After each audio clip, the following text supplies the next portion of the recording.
muggy day. Sky's gloomy, air's all wet. Oh, man. At least let me finish my sentence. Ugh. Ugh. Cold, cold, cold.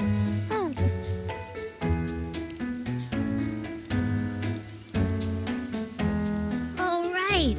I'm famished. We barely had a bite sprinting all the way here from Ragusa. Whoa! Pinch me! This is a feast and a half!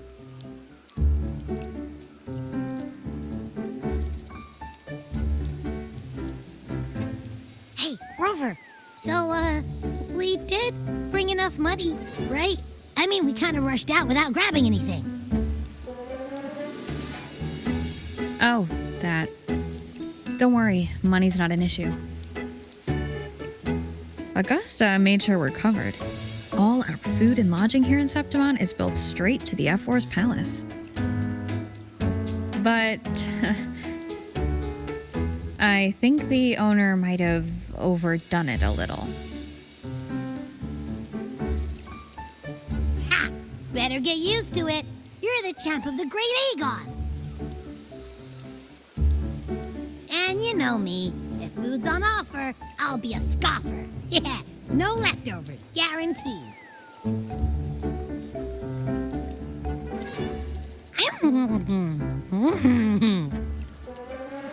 Free stay, free meal.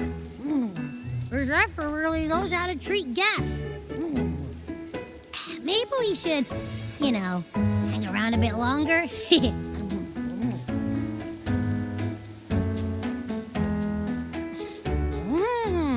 This smells amazing.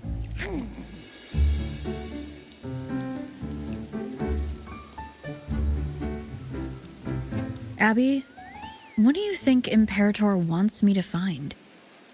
If Cardathia's right, the last clues should be somewhere on the Sanguis Plateaus. We're so close to the finish line. Just one step away. But our pace has slowed. Relax. We're already back in Septimon. What's the rush? I remember Lupa said there's this weird blight cloud hanging over the Sanguis Plateaus.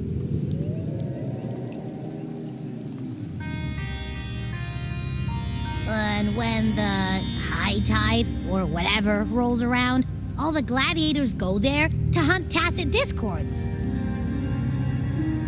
Wait, is the high tide coming up soon? The Aphor's invite did say something about a big hunt. Huh, that reminds me. Aren't we supposed to meet her today?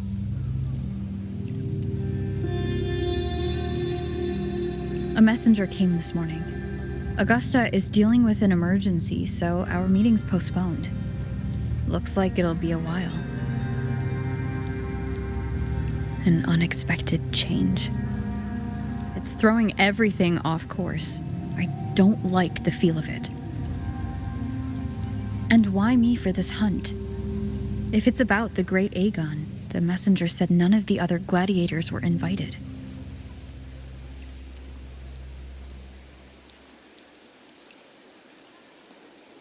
Who knows? Maybe she just wants to test her strength against you. Typical Septimontian, right? You think so? I've only met her a few times, but I doubt she acts on such simple impulses. And as the F4, can she really thoughtlessly do whatever she wants? Guessed from afar, you possess eyes as clear as crystal. But what troubles you so that eyes once bright as the highland sky now darken with rolling clouds?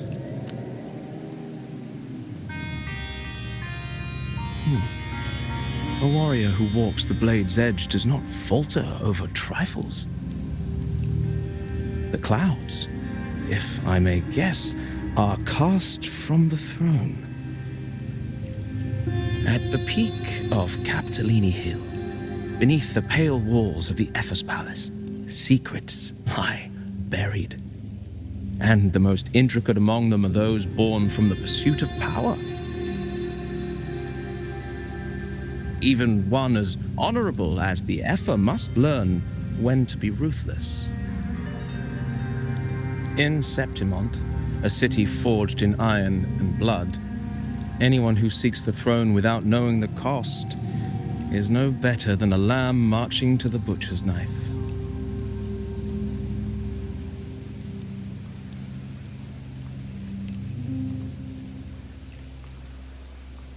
I am Nestor, a traveling poet.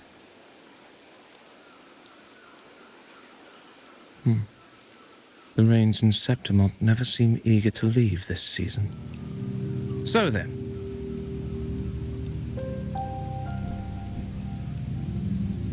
if you are curious about the Epher, then allow me to say that nothing would honor me more than to offer even a modest service to the champion of the great Aegon. Wait, how do you know she's the champion? And all that stuff about the F-4, too?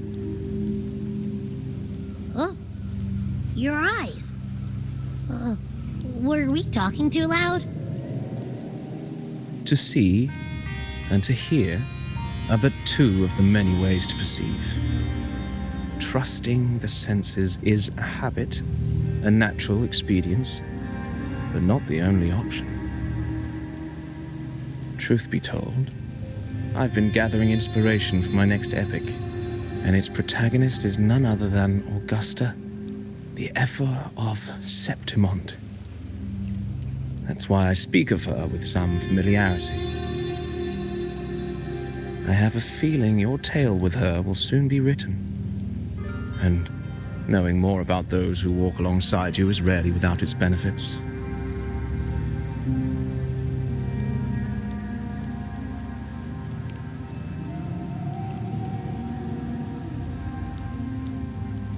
Augusta, a girl of humble birth, a resonator of modest talent, a commoner without noble patronage, and yet, from the den of wolves that is Septimont City, she rose and eventually claimed her place.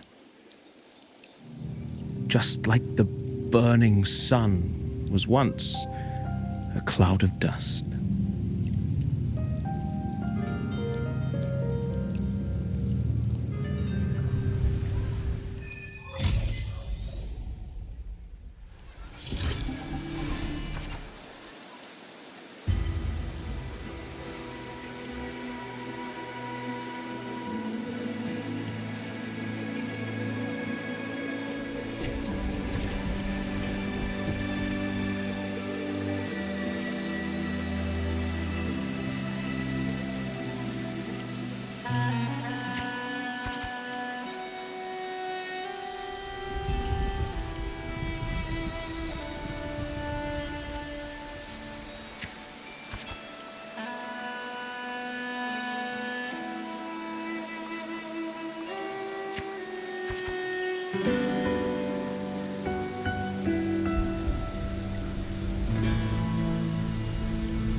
fail enough times, and you might eventually succeed.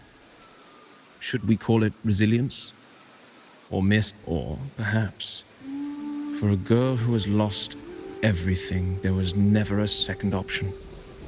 She had no one to trust but herself, and naught but a blade to hold. And yet, as the first stanza of an epic, this is nothing extraordinary. Since the lament, across the scorched lands of Solaris, I've heard this story repeat itself, again and again. Greatness. Yes, our era has certainly seen it. But true greatness is never found on the first page of a story. Courage, glory, and honor. Such immortal virtues have been etched in tablet and stone. They are never forged overnight. Light as a thread, elusive as the wind, they weave themselves into every twist of fate, tangling with every insignificant choice we make.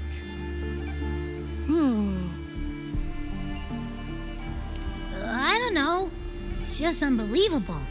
The Augusta he's talking about, and the F-word we saw in the arena. No way they're the same person. A girl far from home, arriving in the city upon Capitolini Hill in pursuit of strength. No title, no status, no wealth. I doubt anyone at the time could have imagined her rising to where she is now. Do you mean Kato? Do you believe Kato handed her that final victory on purpose, and that his scathing words were a test of her resolve? Then Kato must have been an idealist to place his faith in a girl with nothing to her name. Now, why don't we keep this question in mind and see where the story leads us?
merely the rough shape of a short epic.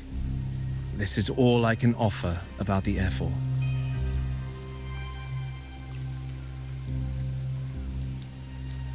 Now, as a listener, what do you make of my narration?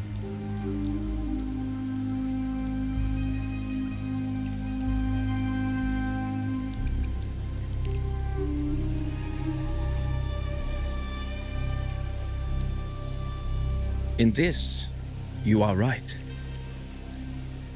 Poetry can only offer a glimpse of the true story, the reality of people, events, and things slips beyond the grasp of words.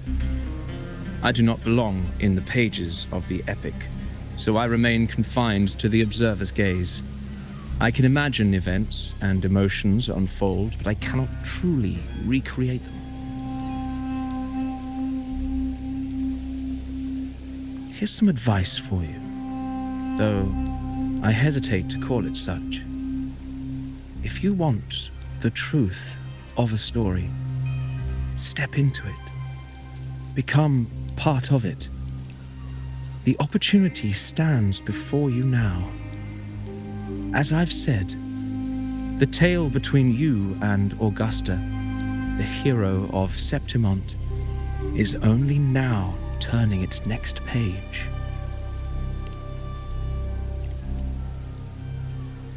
It's not difficult to see. Fate flows like the stars, tracing their course. Your destination is written in the steps you take.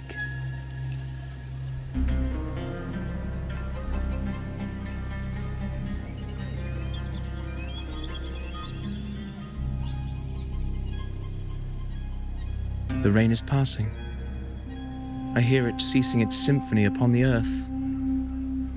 It is time for farewells.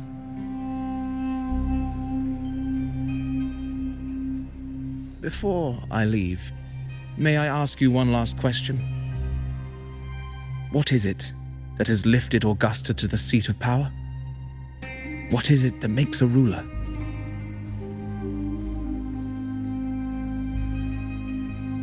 Well, I'd say strength. Let's be real. There's no way Augusta could have passed those trials without strength. Rover, what do you think?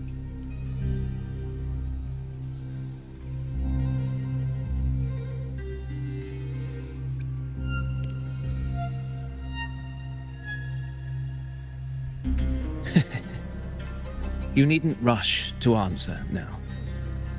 Keep it in mind as you continue your journey. When the final chapter is written, the answer will reveal itself.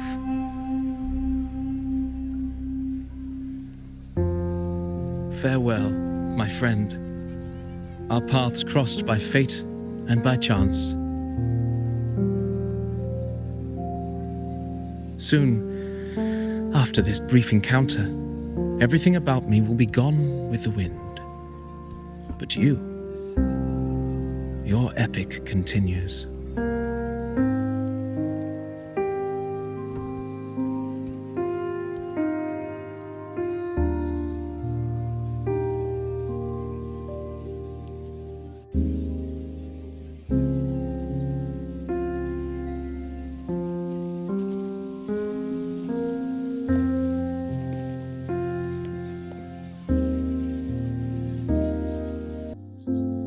Your Excellency, you have indulged her too much.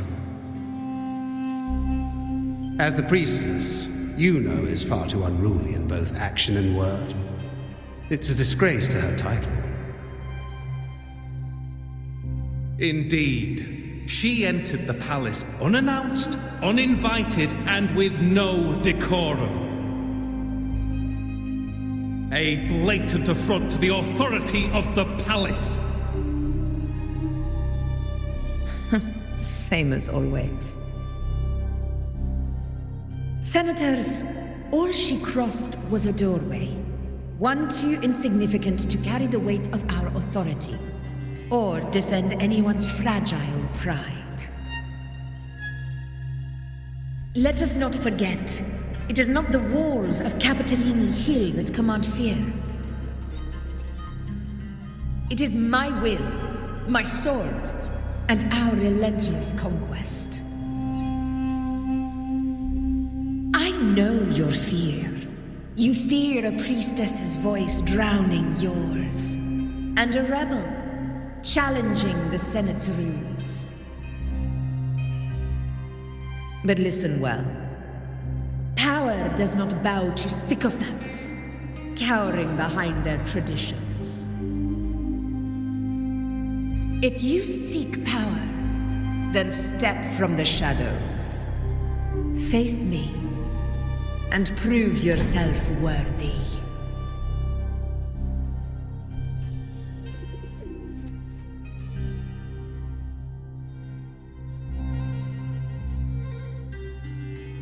Took you long enough, Augusta. Handling the senators takes time. You know that. Well, to keep our esteemed priestess from waiting, maybe next time I'll just leave them to their own devices.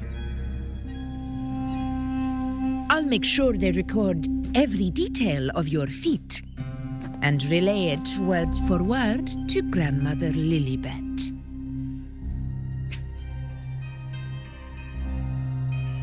Priestess Iuno. Unruly behavior left Tetragon Temple without permission and trespassed into the Ephor's palace. I wonder, who will lose it first? Lilibet or you? Let those old foxes report me all they want. If they step into the tetragon left foot first, I'll shoot the left. Right foot first, I'll shoot the right.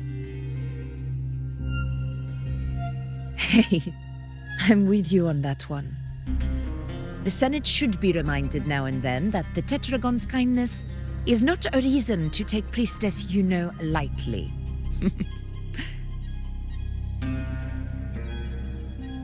Why didn't you wait there? I had everything handled. We depart for the hunting ground tonight. If anything changed, you could have reached me by my terminal. You didn't need to come all the way here. I want you free of duty until that day arrives. You're overthinking it, Augusta. I'm here to see that person. Grandmother Lilibet said her fate is one of unknowable void. Sounds intriguing enough to make time for.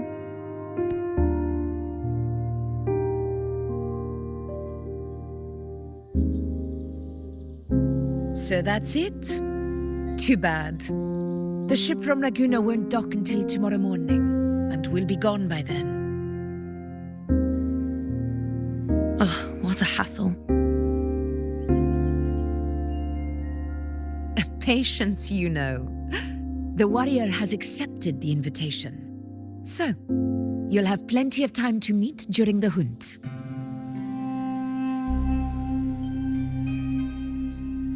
Is there something else you want to say? I read Grandma Lilibet's book of prophecies. The hunt and our plan, neither end well. Are you sure we should go through with this? Risk does not trouble me. Peril simply requires greater strength. But really, when did you start caring about the temple's traditions?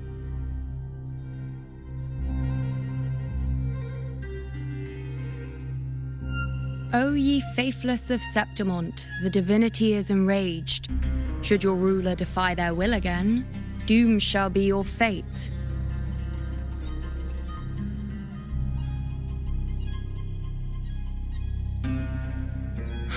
Lately, I've been hearing murmurs from the nobles again about the ancient prophecy from Laguna. I will admit, those words once carried weight. But when our ancestors crossed the waters and climbed these hills, Laguna's divinity didn't get a seat on the ship. And the priestesses all said the prophecy was incomplete. Only the hero of heroes, wielding extraordinary power, risen from the dark tides, shall bring eternity to Septimont. Do not forget, this is the other half of the prophecy.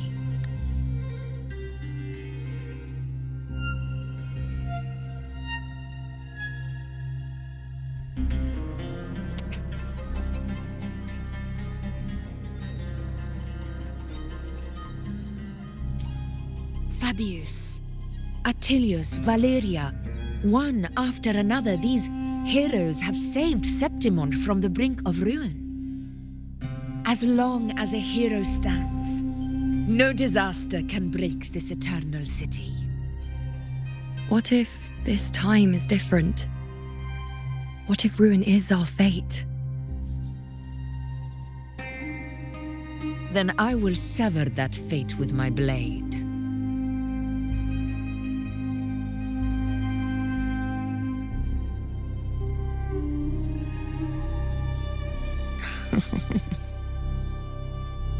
What's so amusing?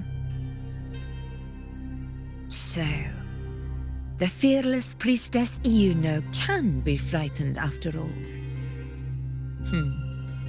But it's fine. If you're afraid, don't push yourself. I can handle this alone.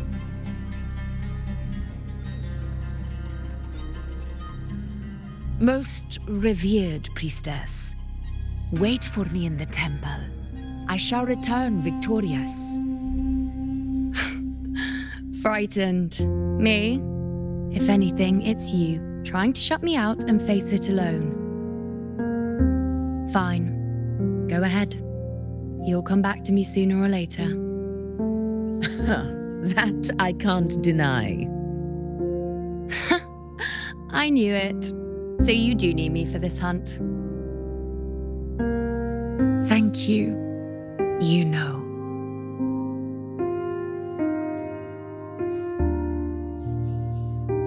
Why are you saying this?